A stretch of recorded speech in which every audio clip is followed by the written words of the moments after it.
you don't have to do this, but I would like for you to close your eyes.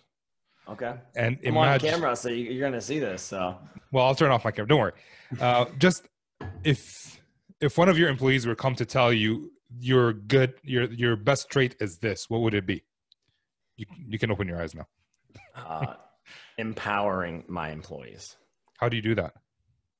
I literally take myself out of situations and put them in them. And I prepare them as much as possible. Because to me, I look at people in my career who've helped me get to where I'm at, and they believed in me. They empowered me. They let me make decisions. They let me make mistakes. And so I think about that with my employees. And there are times that I can solve these problems myself, but I don't want to, right? It doesn't help me out. And if I can help them grow and reach to their potential and do something that they didn't think that they could do, that's huge, right? And that's my favorite part about people leadership at the end of the day. Is there a common problem that your employees tend to need you to empower them to solve? I think it's tough conversations generally, right? Like tough conversations, giving feedback. People really do struggle. Excuse me. People really do struggle having to be like, hey, like that didn't go well. You didn't do this right. I didn't do this right. And getting into it. And I think it's harder to do, amongst peers for sure. And I think those are the types of situations I really do spend a lot of time with my team on. So as in like SE sales teams, or just within the SE team themselves? I mean, it can be within the SE team, like personality conflicts, but excuse me, I would say most times it's like conflict resolution between an AE and an SE, right? AE has a situation, they've handled it a certain way, and for whatever reason, it didn't go well. It rubbed the SE the wrong way.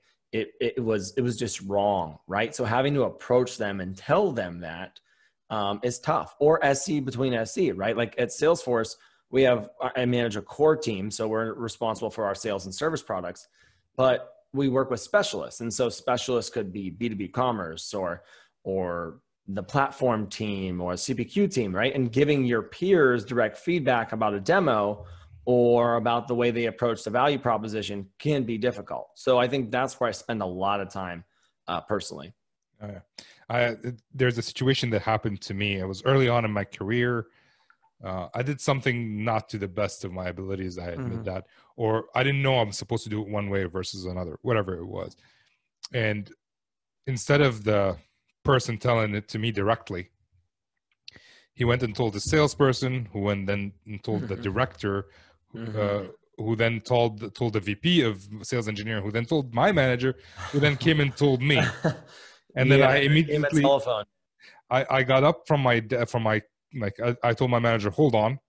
And I walked out and went straight to that guy's office because I knew we were in the same building. What the hell just happened? He's like, oh, I didn't like it that you did that. Is that it? It's like, yeah, it's not a big deal. I'm like, all right, well, right. Everybody knows about it now. Thanks for that. That's the worst. That is the worst. But the good thing about that is the next time, I knew the next time something would happen, he would come and talk to me. And we never had that. It wasn't even remotely a big deal, but just going the way around, it's always easier to talk to that person directly. It is. And the game of telephone is hard. And what I always say is the answer is somewhere in the middle, right? If I were to go to my SE and ask about the situation, and I would go to the AE and ask about the situation, and I'd maybe go to the sales leader and ask about the situation, the answer is somewhere in the middle ground of that. And I just want my team to handle the situation head on themselves, because there's no game of telephone.